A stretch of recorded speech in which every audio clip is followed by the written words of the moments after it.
I was gonna wait to do this video after I clean myself up, fucking edge this shit up, throw the little dark spice in it, get rid of the salt and pepper, you know what I'm saying?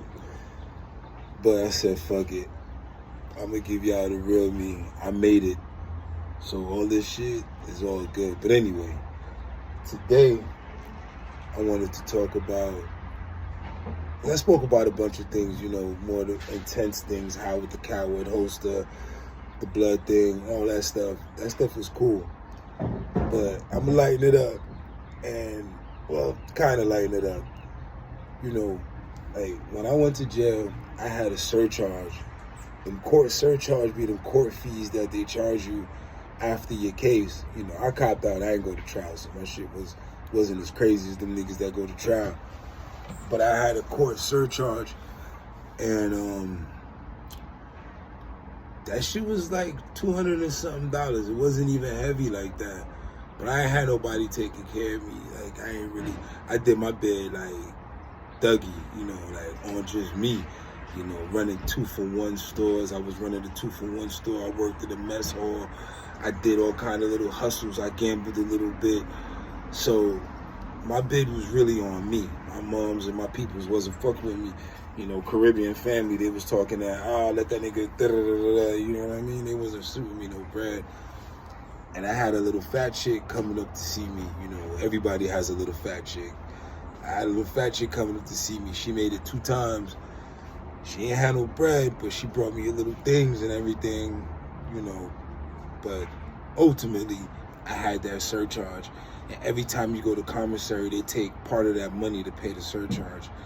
So, one time my money was lighter than usual. And these motherfuckers, I only had some stamps. So I needed stamps. I had 2, but I needed like 4 stamps. I had some deodorant still, the speed stick shit. I had that still. I didn't have a soap.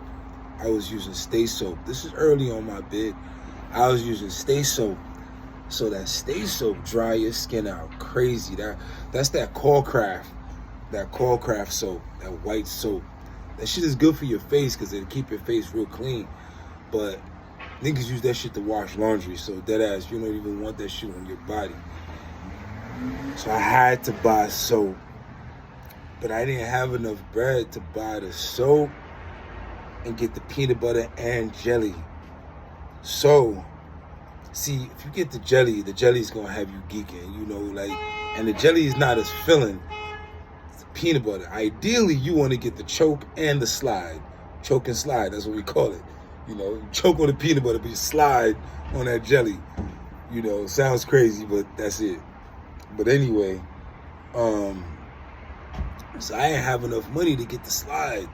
I only had enough money to get the choke and the motherfucking soap and some stamps that I needed to send out some legal paperwork. Fucking dilemma. So of course, I got the choke. The peanut butter. So niggas that's been to jail, like for y'all who been locked up, y'all know that struggle. Oh, and I copped 3 crackhead soups. The ramens. I copped 3 ramens. Nah, I copped 5 ramens. The ramens was only like 11 cents, so I copped like 5 ramens. I copped 5 ramens because I was gonna have the choke sandwich, peanut butter sandwich with the ramen, wash that down with some water. That was a dude's meal for a whole week and a half. More than a week. That was my whole 2 weeks, plus the mess hall. They would call dudes like me breakfast kings. Because the second that police, I don't care if that police whispered, on the child, as a whisper, I was up. Like I heard that nigga, if he whispered that shit in the desk with his head under, on the child. What? On the child. I'm up. Pew. Especially on French Toast Day. Oh my God, bro. You don't want to miss French Toast Day. You'll be depressed for the whole fucking week. Because French Toast only come around once a week, so you'll be depressed if you miss French Toast Day.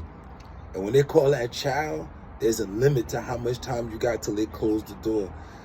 And I remember one time he called, it was this lady, and she was foul. She was fucking foul. Luckily, there was a dude right by her bubble, and he always be up. So she was like, "On the child." She said that shit under her breath to be a bitch. It was a Saturday, so I guess she didn't want to have to work that much, you know. So she said, "On the child." And that dude got up, and you just start hearing movements because it's early in the morning. Ain't nobody really talking. Ain't nobody making no sounds early in the morning. You just hear the ruffling of clothes and the pitter-patter of feet. And towards the end, I started hearing some feet next to my cube, not too far away. I got up. What's going on? Nigga, on the child. They about to lock the door. What? Nigga, I threw firefighter. I threw my shit on like a firefighter. And you had to have your greens tucked in. You couldn't go with your greens looking all crazy. They wasn't gonna let you out.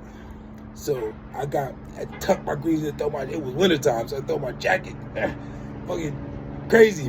Just made it before this fucking bitch closed the door. Just made it. The shit niggas go through in jail. That was like year one upstate. That was when I was still in the struggle, low key. I ain't get my feet right. Like I ain't really know my hustle yet, you know. Then before you know it, I'm gonna tell y'all in the next chapter, cause I'm a barber, so I got the fucking little Norelco clippers, and I had my man rig them shits up so them shits go direct into the fucking the plug, so you get more power. It burn them out quick, but you get more power. And I started cutting hair and got my money up. You know, got a pair of Wallabies, like got one of the long green shirts. You know, those, you don't get those. I got my weight up. And I'm gonna tell y'all about how I was running a 2-for-1 store. A lot of good times with that shit.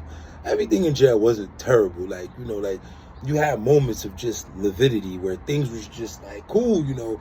You was in a cool house, you had the homies in it, there was nobody beefing. Everybody had some sort of like flow. And those flows could last for like 5-6 months. You could be in that type of flow where shit is straight. Like you got a program, everything is like lined up. But I'm also going to tell y'all about the Fifi bag. So for us dudes who wasn't willing to sacrifice a certain part of our integrity and just become institutional gay, what that means is that you came to jail and you decided to like, fuck, man, you know, these books ain't working for me, my hand ain't working for me, and you just say fuck and start to fuck niggas, which, like I said, that's your fucking personal preference. Ain't no, you know, I'm not judging you, you know, do what you do. But for us who wasn't going that route, the old timers put us on to the Fifi bag. Now listen to what I'm saying. It's called a Fifi bag. This is an artificial vagina that you create. I'm not gonna go into that right now. That's like 2 chapters down the road. But that shit, amazing.